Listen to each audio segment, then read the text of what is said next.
Good day, good people. Rika Styles here. Welcome back to the Dating Chronicles podcast. I believe we are on episode 4, if I'm not mistaken. The season has gone by pretty fast with just interviewing great people, having raw, realistic conversations, and I'm very thankful for this guest on today. We met a few weeks ago or several weeks ago at a fashion show, and we just clicked and bond and just kind of hung out and got to know each other a little bit. So I want to welcome this wonderful, beautiful fashionista woman, Dr. Hassan. Let's welcome her to the podcast. Thank you for joining us today. Thank you for having me. Thank you so much. Absolutely. What's funny is as you were doing introduction, I realized that day I almost did not come because I was like, I don't want to go by myself. So you know what? Take away whatever's happening, still go because you don't know who you're gonna meet and what Mhm. kind of beautiful relationship you're gonna form. So I always look back and it's like I almost would not have gone to that fashion show just because Yes, like everybody dropped out and I was the only one and I showed up solo. I love it. I love it. I love when people show up by themselves.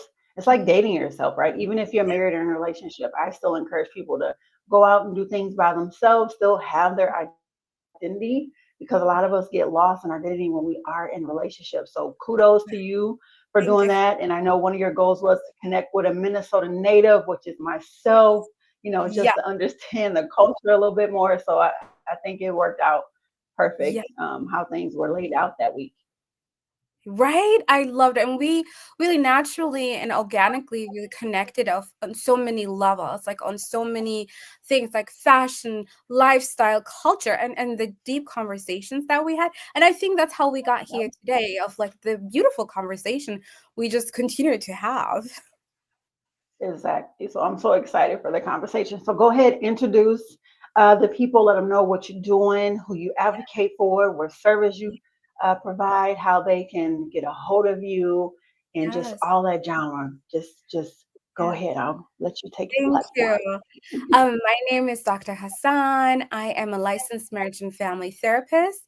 I have been practicing, since 2009 here in the state of Minnesota. So I have been Mhm. working with families, youth, children, couples, and individuals in private practice, school-based, center-based, community-based, all across. And currently, I have my private practice that I launched since 2017, so it has been like a minute. And I service like families. And my passion is really to provide mental health services, access to mental health services, and the most important component to that is tackling stigma. We still have Mhm. like our ways around mental health, even when we hear that word. It's just like some stuff comes up and people are like, people shy away from that. So my thing is advocacy, to not shy away talking about mental health, taking care of yourself, and most importantly, seeking a therapist. See, Yes. that's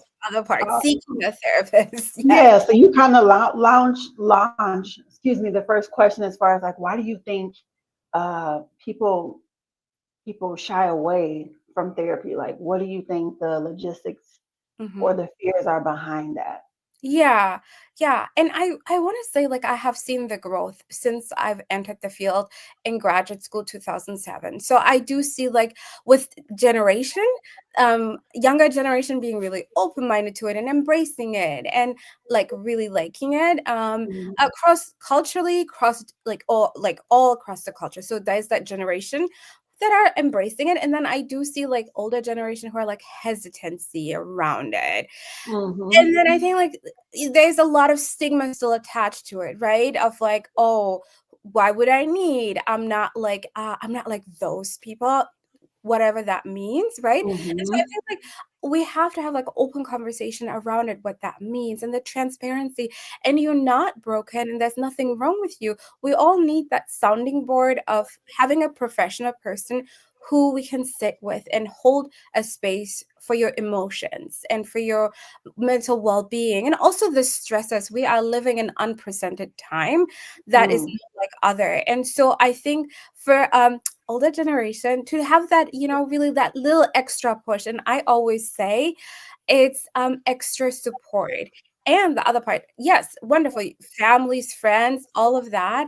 But the difference is like coming to a space that is very dedicated to you with Mm, confidentiality, with a professional, where you can be really unpacking a lot of things that you can unpack. And it's that extra support. And I always tell people, yeah, everybody needs mental health support and services. absolutely. Yeah. Absolutely. I love that you said that we're not broken or they're not broken, right? And it's not, therapy is not admitting that you're broken or that anything is wrong. It's just like, hey, I have these characteristics and I need tools to overcome or understand them, right? Yeah. And in the previous conversations, we talked about attachment styles and how they show up in dating and things like that. So it's just getting information so that you can apply it to be a better person at the end of the day is what therapy helps do, right? Exactly. And, sometimes you need that a different way to look at things like extra coping strategies, how to deal with Mm, stressors, how to prevent burnout, and also the burnout at workplace, burnout in the community. Like a lot is going around us. The world is so different, right? mm-hmm, And so how do you develop coping strategies, but how do you also show up for yourself? How do you invest into right. yourself? Yes, yeah, exactly. Yeah, since you went down that road, let's explore. Let's elaborate on taking care of yourself. What does that look like? How do you know when you're burnt out? What do those things look like? What are some signs? Let's dig Right. into that a little bit. Yes, absolutely. And I want to debunk a little bit of like when people hear like wellness and taking care of yourself and self-care, I think it has been commodified and been commercialized, right? That it is taking its own Mm, no, that. And so yeah, it's, yeah, it's more than bubble bath and really like that big picture, right? No, we're talking about mm-hmm, tangible little things that you can do daily that you can incorporate into your life in a sustainable and manageable way. So I know you go absolutely. work out, right? And so but for many people workout is really hard, but what I tell a Mhm. lot of people is like 5 minutes just stepping outside of your office home and just really quickly taking like a spin around the block or stairs down, like that movement and that fresh Mhm. will do wonder Yep. of just like removing yourself, whether you are in the workplace or even at home if you're working remotely. So what I mean is like preventing burnout and incorporating wellness, manageable small steps that have big impact in your overall week. And so, are you sleeping enough? Are you Yeah. eating healthy? Are you taking care? Do you take breaks in between everything and just focus only on breathing, really breathing in and Mhm. out, just timing yourself like for 5 minutes I'm just going to focus on my breathing, whether it's square breathing Yeah. or like anything will really do Mhm. it. And then the other part is like, how do we notice we are burned out? It's like when Yep. we feel like we cannot handle small things, like when like your child is there and you're losing and you're like, oh my god, like that's not who I am. Or when Yep. little things like you get a phone call and you just like feel stressed out, you feel Mhm. overwhelmed, you feel exhausted constantly, and you feel like almost on the verge of like crying, or you just having a hard, just to simplify, you're having a hard time with day-to-day task. Mhm. Like, you're very irritable. Yes, yes, Yeah. yeah, yeah. Everything, every little thing is, like, really irritating and agitating you. Irritating, agitating, and that's when it takes like a little investigation, that you do Mm. self-inventory. What has changed? What is difficult? What has is the workflow different than before? And for many people, it is the expectation is changing, the goalposts are moving. Work is really, really like a stressful aspect of your life. And then I Mhm. also want to surface and acknowledge for Black and Brown, their stressors also looks different at the workforce. So we, as a Black woman, I think that it's faster to get burnout because the stresses that we deal with at work just looks Mhm. different. While Yep. people, many mainstream, like I would say counterparts might just deal with stressors, but that is the extra layer of like how you're showing up. Are you performing correctly? That, is like, are you being evaluated? That is a lot more Mm-hmm. that amplify that stress, right? Yeah. Are you participating enough? Are you this? There's so many variables that are in the back of our head that Yeah. burns us faster. It does, because I believe just black and brown, we were raised differently, right? We were raised to be aware of how we are showing up in environments. And so that right there is a huge stress. Am I being too silly too much? Am I not talking enough? Am I talking too much? Yeah, Just do I have on too much perfume? Am I too loud in my you voice? There's so many things, just being raised to be aware of ourselves, but also be mindful of others. And I right. believe other cultures are not equipped like that. So Yeah. I was just talking to my son. He was like, "Why is she talking so loud?" And it's the majority the same type of people. And I was like, they're not conditioned to be aware of how loud they're talking, who's in their conversation, that they're just like oblivious, right? They're just unaware and unconditioned. And so it shows up differently Mhm. versus us. We're always mindful of ourselves, but most of our others, right? Yes. And so that right there is so many stressors in itself. So many stressors, and I really want to surface that stressors for black and brown, especially black women, is just Hmm. so different and it's amplified, and there's so many variables just stepping, whether you're corporate, nonprofit, schools, you name it. We Yeah. all have one thing in common, that we are navigating multiple stressors all around. Hmm. And even so, when you are higher up, and then when you get to the C suites too, then there's that loneliness and that extra stressor that really amplifies and exacerbates the burnout too. Yes, And so absolutely. I I was doing a corporate like burnout presentation, and I was made aware of later on. Somebody sent me an email that, like, all the things that you talked about were great, but my stress looks different. I Hmm. go through so many things that nobody will ever understand, and I want Mm. you to know this. What? And then she listed all these things that, you know all the things that she just goes through, and it just Hmm. really it resonated with me, and I really Yeah. want to surface and highlight that, especially even the numbers that we see of how many black women were laid off or unfortunately let go without reason. Yeah. Right? So that's my passion, right? And I think like a stressor that Yeah. we as black women go through just is like 10 times like more amplified. Yeah. Yeah. I agree. I definitely agree with that. And so, like, this is a great segue into talking about environmental trauma. So Mhm. there's three um, topics that I want to talk about. This is one, talking about environmental trauma, but I just want to give some context of this Yeah. um, question, is because when we initially had like I think our second conversation, and I was letting you know that I worked with the Somali population quite a Yeah. bit.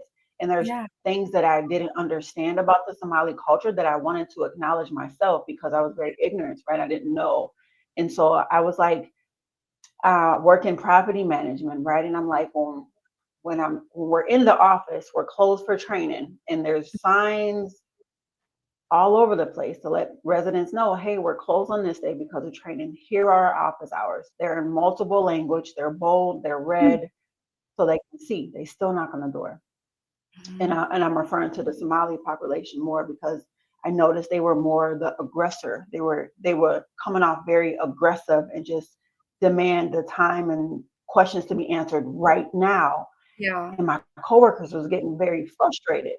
I'm Mhm. like, well, me having a little bit background with Somali, I kind of understand, but I still was ignorant to like, why are they so demanding? And we had the conversation about the Yeah. environment, the culture, right? Because um, some or most or all come from refuge camps. And you explained to me that if they're not aggressive, if they're not in the face of the people who are providing food and clothes and services, they won't get fed, right? And I was like, that makes a lot of sense, right? And it brings the question to, um, when will they adapt to like, hey, I'm in the United States. I don't have to be in survival More. mode anymore. I'm safe. I'm okay. I Yeah. have food provided and things like that. And Yeah. so it was a very good dialogue, how you Yeah. broke down a lot of things to help me understand so that I can not only acknowledge myself, but acknowledge my coworkers who are Yeah. getting very impatient and just frustrated with them Right. because of the demand. And Yeah. one thing I can say I love about the Somali community, it is a community. Like It is. one person learned about that. I built my building that I had managed. Like no lie, later on that week there was at least 30, and they Mhm. came together. Like, hey, we all need housing. We're like one Yeah. thing. The word gets around, good Yeah. or bad, in the Yeah. Somali community. And I was like, that is kudos, and that's honestly something I wish my Black people, African American people who are from the United States can actually do. But I Yeah. know there has been a lot of systemic things in place Mhm. to not allow us to collaborate and trust each other. But I believe that's such a beautiful thing that I see with the Somali culture. You all support each other. I've learned that. I think it was, I can't think of the proper name. I don't know if it's called Susu Circle, but like, Yeah. when family puts in the 500, like Yeah. your cultures, like yourself and Asian cultures Yeah. have started that. And that's how you Yeah. are able, from my understanding, what I was told from some Somali, how you're able to support each other going back to school or starting a Mhm. business, whatever Or the buying case. homes or car. Yeah, like you Yeah. all get that. And it's not like, oh, I got my money, I'm gonna take out and I'm gonna dip. That's why I didn't succeed in other cultures, right? Because it was just a greed principle. And I can honestly say that I love that the Somali culture that I have experienced is Yeah. about community, is about Right. family, right? And Yeah. that's such a beautiful experience that I'm thankful that I have, Yeah. um, working with Somali in all different um, agencies and corporations that I have worked in over my life. And I'm like, y'all have taught me so much. I Yeah. love y'all food. Sambusas. Mm. I'm a Yes. foodie. Sambusas was the first thing I learned how to eat Yes. and Uh-huh. cook. We used to work at a bank, and we had a senior or seasoned ladies who cooked for her family, and her Oh, name was Rama, and yeah. she was the best cook. Every time we had like potlucks at work, we'd be like, "Can you make the sambusas?" Because Uh, we will bring our own culture of food. yeah.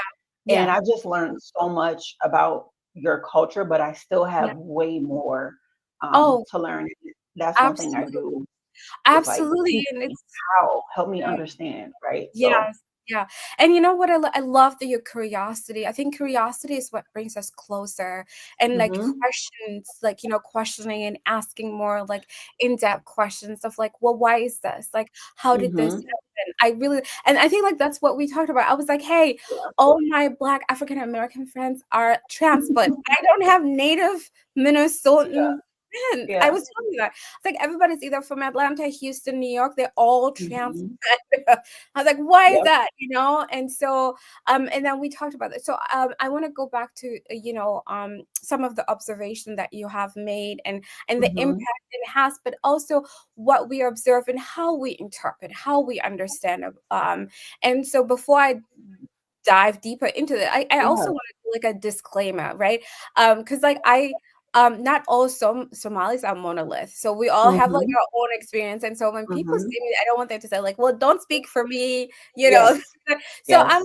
I'm prefacing with that. This is all based on my epistemology. So like what I know and my Mhm, learned experience. And also we came here to the United States like 2000. So I went high school here. I graduated from Columbia Heights High School. I went to the U of M. And so along these times, like, my lived experience is actually also what's forming my education, and a lived experience is what's forming like some of the background information that yeah, I'll be providing so that people like, oh yeah. And so the yeah. first part is that like, many Somali immigrants and refugees that came to the United States, especially in Minnesota. Minnesota has the largest Somali population in North America. Mhm, In the US. So I'm not sure if Toronto has a higher population, so I have to do that comparison. But let's say in the okay. United States, Minnesota, and then it's Ohio, and then San Diego, and then Seattle.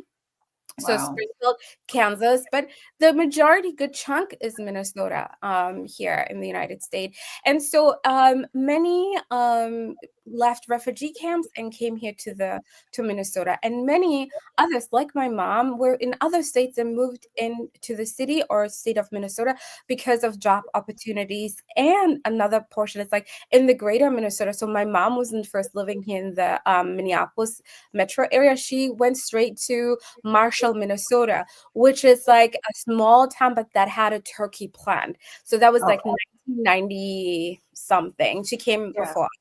So she worked in that turkey plant, and many other left other states and came here either through job opportunities or they knew somebody else who established themselves. And so what we discussed, so that appearance, like when people have like an understanding of like, why do Somalis like all like in groups, or why are they like, why is the language, why are they so loud? Let's put it like, why are they loud, right? Why and schools is like, why do we have a harder time connecting with parents? Like, how can we not connect with parents, and so on in many ways. And so what plays a significant role is like that survival of a refugee camp, survival of existing, survival of a war, being born into refugee camps and a camp and living there for 10 to 15 years, and then immigrating to the States, right? And then for many parents, like they are constantly in that survival mode. And what that means is like unresolved trauma. That unresolved trauma then is displayed in multiple ways, right? But then also what the behaviors that you see is like, a parent being or like a tenant being persistent and like, I want this, I want now, will look like that they are not able to follow direction or follow the rules or being pushy, right? But for many, it's like, I need to get this done, I need to survive, I need to protect my family. That they are in that vigilant state, like hyper vigilant, and that hypervigilance is seen in a different light, right? Because like within Minnesota, like people have their rules and their regulations, and these are based on Western norms. That's the other component, the Western norms and standards and idea. And then linguistically, the language, like our language, we are loud because that's just how we, like the tone of the language, how we express. The other part that I've heard a lot, I myself do it, we speak with our fingers. We speak with our hands, we gesture, we are like, it's big. It's while everything in Minnesota is demure and quiet and very Scandinavian, and it's not even like Western, it's specific Norwegian, Scandinavian, Anglo-Saxon culture, right? And then you have East African vibrancy, loud language, and then also we use a lot of like expression, and we make like sounds, and we are very like vivacious. Yes. And emotionally, they're like, well, why can you not help me, right? And so for an American, that's like, whoa, you in my face, you are loud. But for us, it's just a regular day. It's a regular expression. And so I think a lot of things are really misunderstood. And I think also, I think now a lot of younger generation are shedding light about mental health needs, post PTSD symptoms, and aspects that are people still dealing with it. And it's funny that we are talking and having the podcast the day after the election, where we had a candidate, Omar Fatah, and and I think like the way he was painted. So overall, there's also the other part of how is the media painting us? How is the media depicting us? What other aspects of, because of survival and that scarcity mindset that people unfortunately we're not able to follow root, and there's a small portion of us, of the community members who committed fraud. And now how is that being amplified? How is that being like repeated? And how is that impacting the collective, right? So some say like, oh, I had nothing to do with it. Absolutely. But the media is amplifying it. And now there is another narrative of us, right? So we are a small percentage of the overall state population. However, when you look at the headlines, that is like You see that. And also that comes from Yeah. scarcity mindset. That comes where I have Hmm. to hoard this. I mean, me and my friends and colleagues were talking about, like, many is like, I have to hoard this, I have to get this, I have to do this. That vigilant, hyper arousal, Hmm. scarcity, that impacts how we maneuver, how we parent, how we are dealing with each other, and then being in a community that really doesn't understand much about the Yep. survival of trauma and the survival Yes. mode that many people are in it. Yeah. Yes. That's very important. For me, I've always been just a curious person about other cultures, right? And I'm very thankful for, unfortunately, the tragic moments that happened in my life that allowed me to move. Mm, Because I was born and raised in North Minneapolis. mhm. When I was, I want to say 9 or 10, my mother got shot twice in her head. So we moved from over north, which all I knew, right, was Black people, African American people Yeah. in North Minneapolis. Um, and so I moved to a predominantly white school, Oh, and it wow. was a culture shock. But Yeah. within the white school, or excuse me, within that school, it was predominantly white, Mhm. and there were some other cultures. But it allowed me to be like, oh, my people are not the only people that exist. African Mm, Americans are not the only people that exist in the world, right? Because I didn't really watch TV, or when I did, it was again, they look like me on television, yeah. on the shows I used to watch. So it caused me to be curious, even though it was a tragic experience of why. Yeah. But to be honest with you, growing up, I was always bullied Mhm. by other Black kids, right? And so when I went to this predominantly white school, I was so accepted by the white kids than I were the Black kids. I was more bullied Oh, by wow. them, right? And so that allowed me to gravitate toward them and explore more and ask more questions and experience things that I never experienced, Mhm. being born and raised in North Minneapolis with a single Mhm. parent. So it broadened my horizon. It caused me to Mhm. be more curious. And then I Mhm. learned about, we did world history, and I did a paper on Indonesia, and I was like, one day I want to go there, right? Like Yeah. Thailand, Yeah. Ireland, just that is when I started to get cultivated with cultures. And every time I saw a person who did not look like me, I asked questions. And Yeah. I'm like, how is your food? I don't know what it is, but I really enjoy food. Mhm. And I build relationships through food by like, hey, let's go out to eat. Show me your favorite restaurant within your culture. Like, what kind of meals do you eat at home and things like that. And so that's how the conversations got started. And then that's how I just became more curious about people who didn't look like me. And I'm Yeah. very, very thankful Mhm. um, that my son has the same experience. He was, born in Edina, but he went to Burnsville for 8 years. So he has, all his friends are different ethnicity: Mhm. Somalian, whites, Black, Hispanic.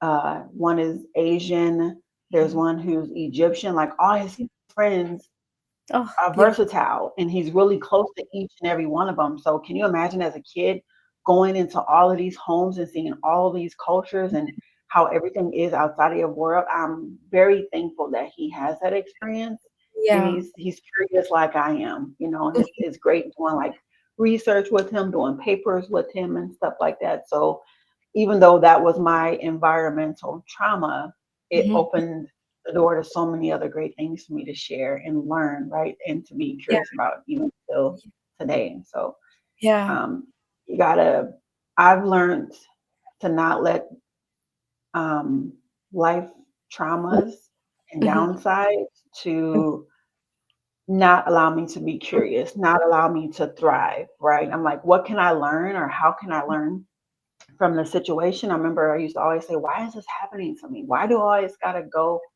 yada yada yada? But I realized everything we go through is to build character.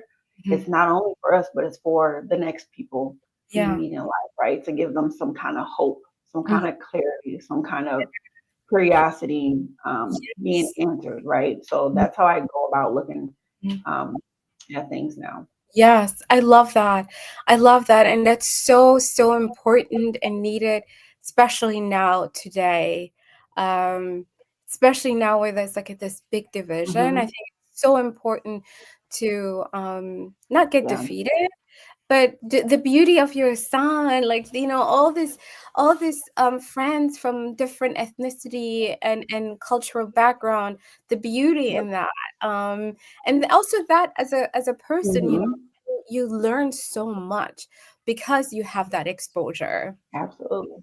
Yeah, yeah, Yep. and Yeah. it And that allows. ties right into the next Oh, topic. Oh, go ahead. I'm sorry. Go ahead. no, no, go ahead, beautiful. I was gonna say it drives us right into the next topic, which is talks about culture shock, right? What are some of the most common shocks experiences, excuse me, that Somali immigrants face when they Yeah, first come here to the United States? yeah. Oh, wow, so many, so many. Yeah. Um, I think let's start with the biggest one, which is like language barrier and linguistic difficulties. Hmm. So that's number one. And I really, my heart goes out to all the families currently. Anybody who comes to a new country who you don't speak the language, everything Yeah. is written, navigating. You come from a world where everybody kind of looks like you, and then you come in a world that it's like not predominantly Hmm. melanated, brown, Yep. or black. And so that is like that place, that is a culture shock, and that has like an impact psychologically.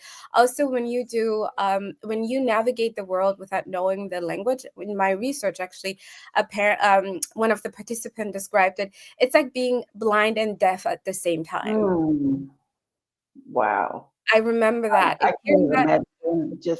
I'm just imagining now when you say that. I'm just imagining blindfolding myself Mhm.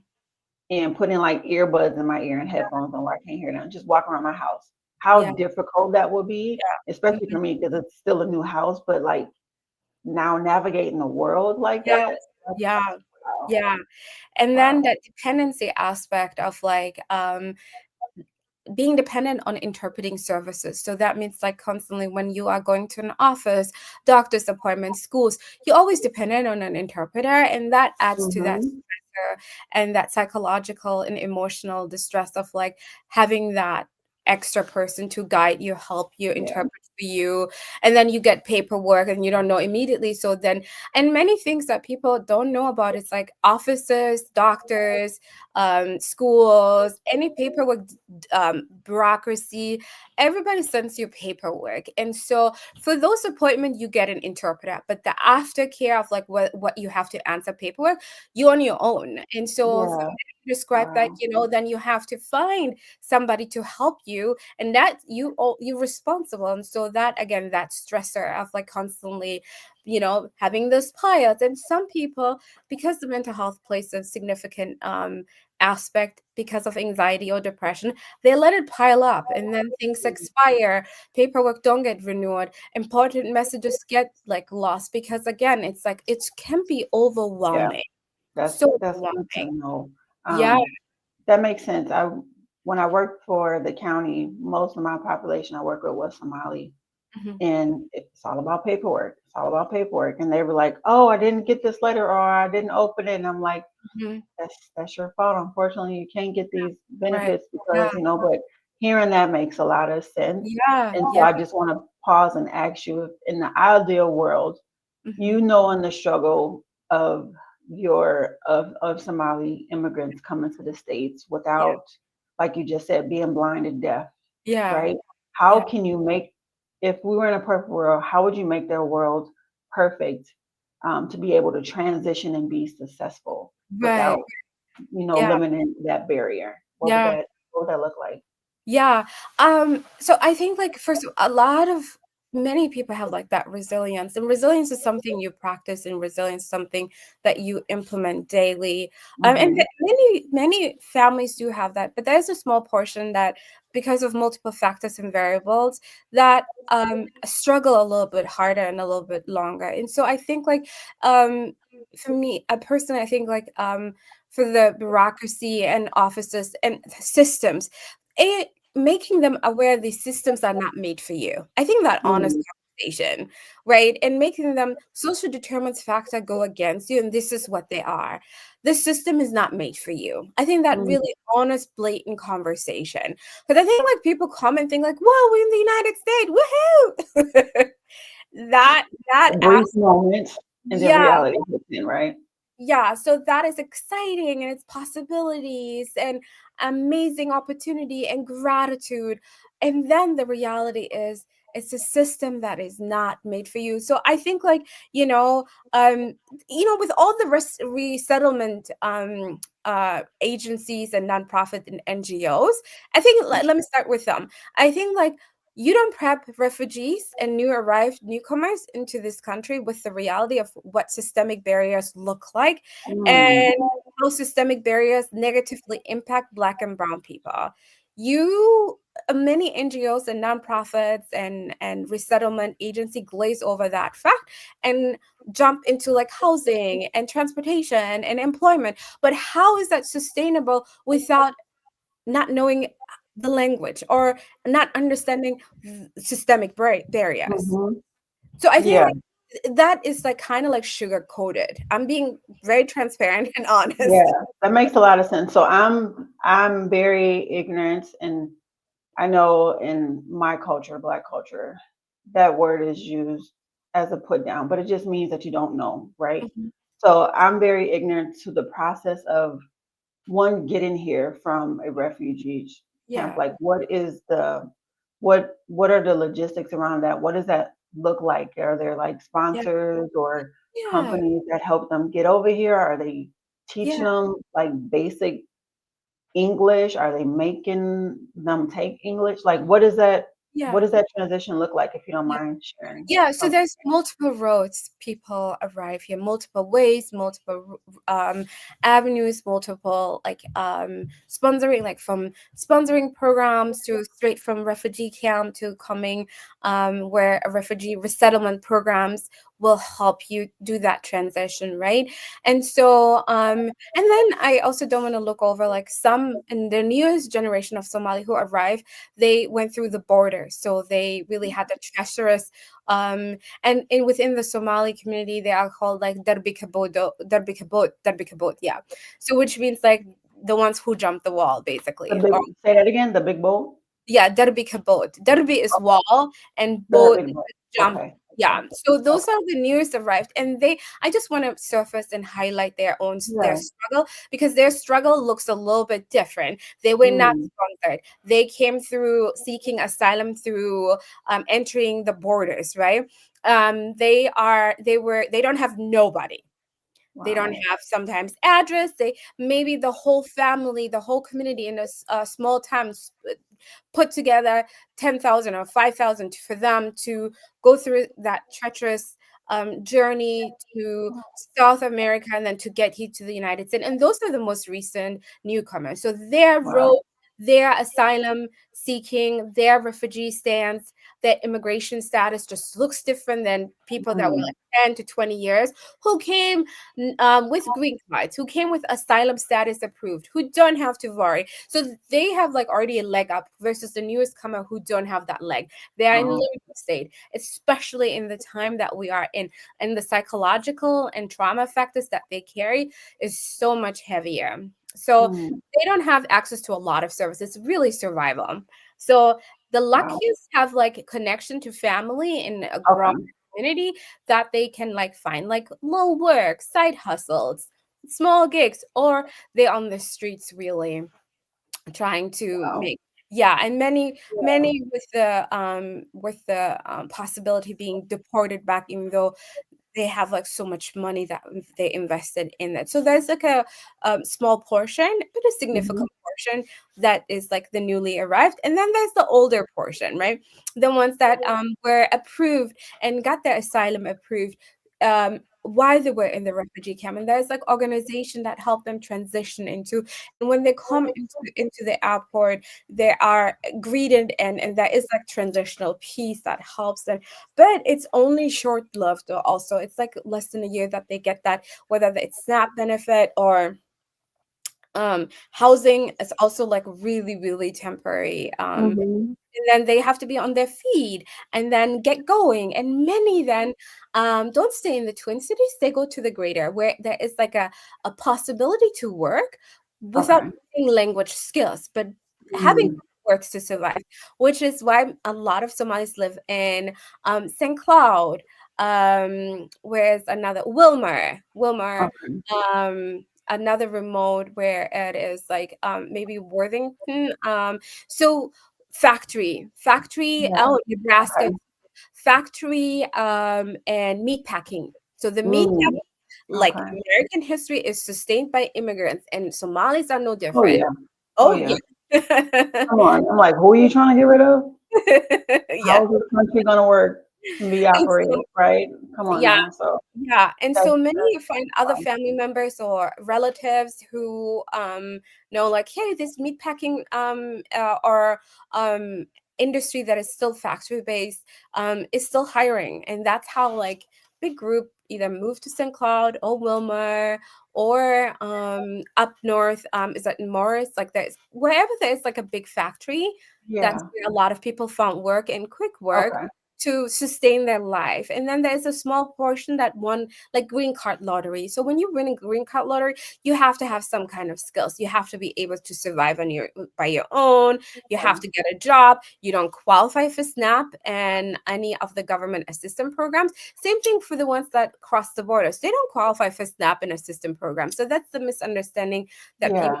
have, that people come to take advantage of the government assistance programs. No, because they don't qualify. Yeah. Yeah. That's good to know. That is Yeah, very that is a whole bunch of wealth of knowledge, right? Just to um provide facts and history and what and stories, right? And that's the whole one of the whole points of doing this podcast is to right. bridge the gap. How do we come together? How do we understand Yeah. each other? How can we support Yes. one another? And it's about acknowledging yourself, Yes. right? Learn, ask questions, like you said, be curious. One of Yeah. the things you mentioned was like being resilient, Yes. that they are resilient. And so the third question I want to pose is, what are some characteristics of a poverty mindset that you've encountered in Yeah. your work? Even Yeah. though that resilientness is there, how Mhm. has poverty mindset showed up in Yeah, the way I that think you in multiple ways. And some of the ways I touched briefly on it is like some of the fraud stuff that has been going, right? It's like that unfortunately, right? I think that stems from poverty mindset and that scarcity mindset and also Mhm. trauma lens of like, I need to get rich quick. I think that's Yeah, the aspect. I need to yeah. really get rich as fast as possible, right? And I Mm, think that stems from like like in some aspect it's like cutting corners, but another aspect is also like ignorance, and another aspect is really how far is it like, poverty mindset and that greed, they kind of go hand in hand yeah, for of sure. like, I don't care of well-being, I just need to me right now, I have to survive. Mhm, And mhm. so I think it's a small number really that did that, but it's amplifies also. It's like it it allows us also to take a pause and look what unhealed and still living in that poverty mindset and Yes, trauma, and on top of it like scarcity yeah, and poverty mindset go hand in hand. You can't separate the two. yeah. And so sadly, we see the depiction and what happened. And they did get like, jailed and they get sentenced. However, the aftermath. Now we're looking at the aftermath. And providers like me, I am a Mhm. provider, right? And so what does that mean? Like I understand and the extra DHS, the rules and regulation being changed. The implication now goes further, and also Yeah, implication of how the outcome, how the media is also like, painting and amplifying the stories. But I also think like behind those stories is also like stories of families, the stories of families that have to deal with repercussion. I think yeah. about children who parents are being locked up, who now also have to deal with that. And then it ties also with the collective aspect, right? Collectively winning, but also that collective shame. It's like, Mhm. it also ties back to the community, right? And Absolutely. so that is, one example of like that poverty scarcity mindset and the negative implication that is everlasting. But I also think like, that legacy sadly, right? So all the great stuff and people are not getting highlighted enough. But when there is one thing that's so negative, it is amplified 10 times to the max. Yeah. Yeah. Yeah. And I also want people to not just, I think, like, we are more than the fraud cases. We are more than what's amplified in the news. I think, like, we are a complex community. It's but with that complexity is also a lot of things that we still like, it's the outcome of surviving a war and being in refugee camps. Yeah. Yeah. Yeah. It's just so much heaviness on my heart. The things that every culture that has made it here gone through, right? Mhm. And the things that they escaped when they did come here. So Yeah. it's like I can't I can't imagine. I mean, I only can imagine, right? Yeah. The Yeah. things that other cultures have experienced in their home countries and towns to want to flee here. And Hmm. my only experience is here, right, Yeah. in America. And just seeing the things that I've seen with my own eyes, like the George Floyd and just Yeah. Philando Castile, like so many killings and shootings here, Yeah. Yeah. in the Twin Cities. It's like, the riots and things like that. It's sporadically, it's not every day. And I Yeah. know some cultures experience it every day, Mhm. all day, right? Like that's trauma. So how does one begin to heal from poverty mindset, culture shock, Yeah. and environmental trauma? What are Right. the what are some steps to get there? What are some of the first steps, excuse Yeah. me, to get there that we can Yeah. become healed Yeah. from these three very vital Yeah. experiences in our lives? Yeah, no, absolutely. I think the first step is really unveiling, and lifting. We are under like a pressure cooker, right? So I'm Mhm. talking like the older generation, and I think we cannot start healing until we fully acknowledge that Mhm. there is undealt trauma that people still have. So me and my colleagues and so many mental health advocates in the community are starting the dialogue, right? Okay. We are starting the dialogue of like, big things happened. People Mhm. survived wars, and some people are even like the only survivors of family of 12, right? Wow. Yeah, there are so many things that happen, and Mhm. really taking a minute to breathe and also talk about that there is a lot of trauma within our community, and Yeah. for the elders and older people, older generation to acknowledge, because they're like, I think it's like, they're in the mindset of like, we survived, we need to move on, but behavior Mhm. in the like what we see, it says otherwise. Yep. Yep. I talked about that briefly a couple of podcasts ago, how my mom, she was born and raised in Chicago, and how she was raised was through survival mode, right? And that's how she raised me, was to survive. And I'm like, I I raised my daughter that way unconsciously, right? And I'm like, I have to pause because now I have a son who's 15. I want him to know the survival skills, but I want him to be able to enjoy life, Yeah, embrace life, appreciate, be in the moment. And yeah, those yeah, are things that I am even practicing today. Like, yeah, how do I be intentional? How do I live in the moment and not think about, oh, okay, I accomplished this. What's the next thing? Oh, what, like a robot, right? And so, right, like right, yesterday, I accomplished quite a few things that I wanted to accomplish, and I was just so proud of myself. yeah, And in that moment, I was like celebrating, just dancing around the house, like looking in the mirror, like, I'm very proud of you. You did this. Like, this was mhm, your goal. You yeah, did it, right? And I was like, before, I would never was able to do that. It felt weird. It felt, um, I kind of felt ashamed doing it, right? Because I'm like, no, you're supposed to do that. And I'm like, no, that is an accomplishment. I had a goal. I achieved it. I embraced it. I sat in that moment, and I wasn't like, okay, whatever, what's next, right? And I believe the generation, I'm talking about my son's generation, he's 15, maybe a little older, maybe a little younger. They need to learn how to live in today and mhm, now, and not survive, because that's how I was raised, yeah, survive. And I didn't appreciate a lot of yeah, great things, or didn't take advantage of a lot of great things. So you yeah, talking about our parents and our great parents, like they had to probably endure like the Great Depression, right? Or even slavery Yeah. from my family. So it's like, can you imagine that mindset just two, 3 generations ago, Yeah. Yeah.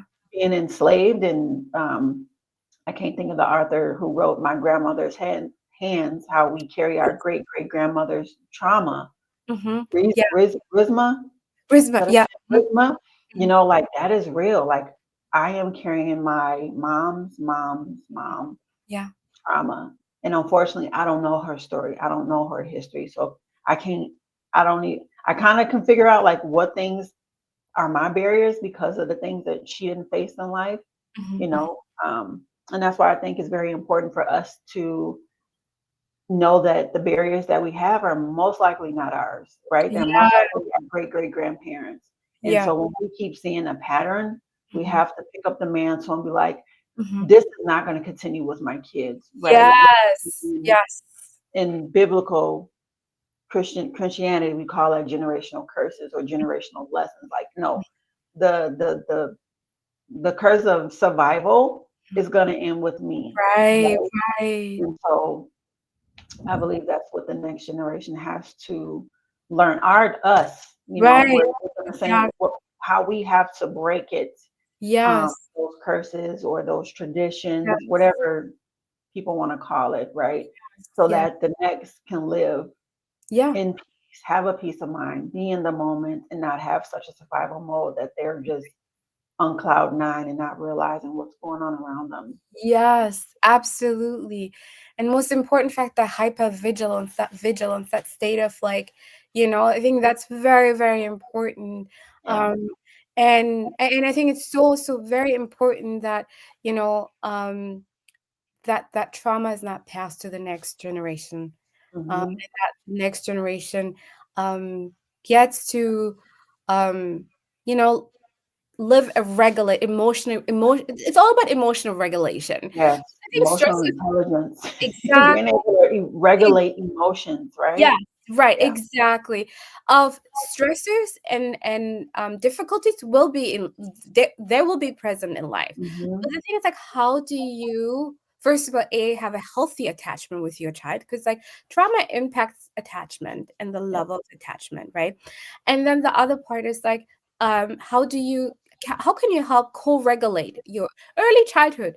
How do you as a parent co-regulate and help your child Hmm. model emotional regulation? When you are in a trauma in that hypervigilance, it's harder, Yeah. really. It is harder. It's next to Yeah. impossible, right? And Yeah. so I think like for my generation, for myself, it's like now really lifting and starting that dialogue and say like, yes, trauma has been impacting the community Hmm. and we need to start the healing journey. But before we get that, we have to start destigmatizing and talk about Yes. mental health and how trauma impacts us in multiple ways. Yeah. Exactly. And embrace it. And like you said earlier, we're not broken, right? We just don't have, or we didn't, now we do have the tools to help us navigate whatever we experience in life. Exactly. And everyone's journey is different, right? But grasping and using those tools will Yeah. help so much, and not thinking negative about therapy. No, it's just someone Right. who is licensed and have tools and Yes. practices and things that can Right. help us overcome self, Yes. right? And so Absolutely. it's And from I that older generation. yeah. What No, goes on in this house, stay on this house, right? And I'm like, this is why my generation is messed up. well, I From think that like they see it as a point. strength though. They see it as a strength as them Yes. just doing it all by themselves. Now I do understand the sentiment. I do understand Yes. that Hmm. they're so strong that they don't need a person in their business. Yes. I do see the parallels between like the African American community and the Somali when it comes to the Hmm. mental health, help seeking, therapy seeking, Yeah. and that is also like, that aspect of distrust and not trusting. Because like historically, it also did not have like a best outcome. The system Yep. have been against you. So Yeah. that there's like other barriers that like, but then the biggest part is like, you don't want people in family business. Right. Yep. Because then here comes judgment. Here comes, oh, they know my world is not perfect, and Yep. I want to keep this persona up. And Yes. I'm like, baby, I'm taking all of the mask off, right? Because I'm not about to fake and be behind all Yeah. this. I am setting myself free. And that's the whole point of this podcast this season is like I am on the operating table. I am allowing um my heart to be rebuilt. Every scar or dent or stitch someone put in me, like I'm allowing myself to be recovered to my authentic heart that Yeah. my God creator gave me, my authentic mind that he's my original mind that he gave me, right? Versus what people spoke over me and said about me in situations like, no, I'm taking it all off. And if Yeah. that I look weird, then I look weird. But I know in my mind and heart that I'm free, that I'm Yes. authentically myself. Yeah. And it just, as I take off each layer as an onion, I'm taking off each Mhm. layer that someone else had implemented on me, right? Mm. I feel much lighter. I feel Yeah. more that I can appreciate being in the moment more, that I can express my feelings more. I have clarity. Like Yeah. Yeah. it's such a breath of fresh air.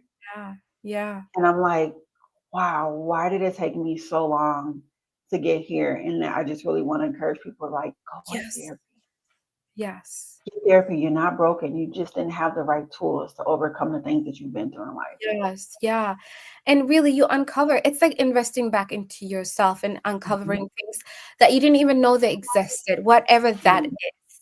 Right? Yep. Whether it's from childhood or whether it's like currently or whether it's like scars that you hid away, right? Mhm. We get so many negative things around us. So really allowing yourself to that have that positive affirmation, that positive outlook, but then Yeah, also allowing yourself to just peel back and tapping into the inner core.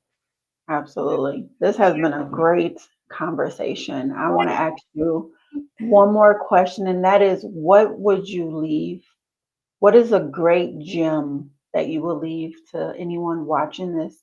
Yeah. Um, as far as their mental health, as far as acknowledging their Yeah. environmental trauma, their poverty mindset, their culture shock, whatever the case may be, what great gem can accommodate all those to encourage them to work and start on their mental health journey? Yeah, small steps lead to big improvement, really. Mm, Small steps, really, baby steps, but you have to commit to something. yeah. So you will not see, I think we overthink a lot of things. We overwhelm ourselves. Like, I'll start the gym, I'll start self-care and wellness with Hmm. pigeon. No, small step will have a big outcome, but consistency is the key. That's it. Consistency is the key. That's So it. Yes.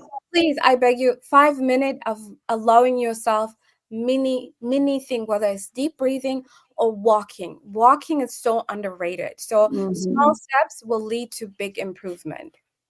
That's good. I want to tell two quick stories. Yesterday, I was like, I got to get out the house. Working from home for the last few days, I'm like, I got to get out the house. Yeah. One of my goals was to get outside the house and go for a walk. And I Yeah. did it. And I was like, I'm proud of you. You Yeah. got outside.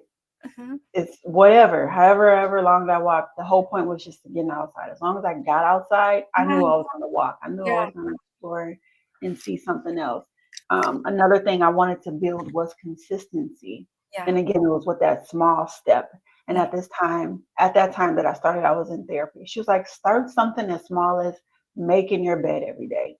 And Yeah. to this day, I don't do anything before making my bed up. As soon as Yeah. my alarm goes off at 3:45 a.m., Wow. Wow.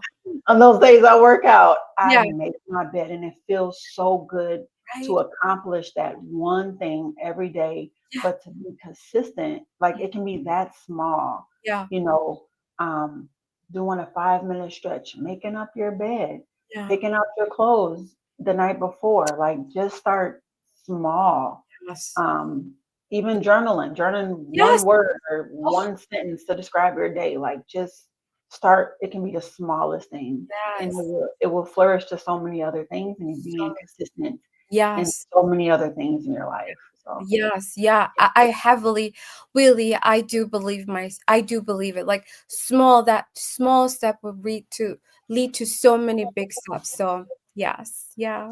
Thank you. yes, yes, I appreciate your time. being on here, your feedback. I appreciate you answering my curiosity questions that I have. Yeah, I still have plenty of more, so that's like offline Yeah. conversation for us to get coffee or whatever the case may Yeah. be. But I really appreciate your wisdom and just things that you shared to just open the eyes of me being an American, right? Being able to have more empathy and compassion for immigrants of any culture to come Yeah. here to understand and hear what things people have to go through just to get here. That makes me even more appreciate that I was born here, right? And I know some people take that advantage of that, but I'm like, this podcast, this episode definitely helped me to be like, wow, things that people go through Mhm. and they thrive, right? Like businesses are being opened, families are coming, they're going to school, kids are graduating high school, college, like it's beautiful. And you talked about resilience, right? And so I was like, that's what's up. Like Yeah. if they can do it, I can do it, right? So it was encouragement for Yeah. me for sure. So I appreciate you sharing. Um, did you have any last words you would like to say? If you want to again, share the organization you're with, share how people can get in contact with you, Yeah. any upcoming events in the community that you are going to be at. Feel free to go ahead and dish that out. Yeah, absolutely. Well, I am located in New Brighton, Hassan Counseling, and you can also find me on LinkedIn and as well Instagram with Hassan Counseling. And yeah, thank you so much for having me. And I really love this dialogue of really curiosity and Mhm. growth and really learning. Learning is like we can never stop learning and playing. Really, playing is like sports activity. So really, I appreciate that, and I love to yap. So this is like just Yeah. Oh, no, it's fine. And I really hope people take the initiative and get curious, right? So they can yeah, acknowledge themselves. And I believe if we all took the time to do that across the board, yeah, race, diversity, like it would be so much more understanding and less chaos, yeah, right? That's my personal opinion, mhm, but I only can do the work for myself. And so yeah, here I am. But again, thank you for coming on. I appreciate the dialogue. I appreciate the conversation. And you have a good day. yeah. Thank Bye. you all for joining the Dating Chronicles podcast. Y'all enjoy your day. And remember, be bold, be blessed, be beautiful. Most of all, be you. Good day, good people.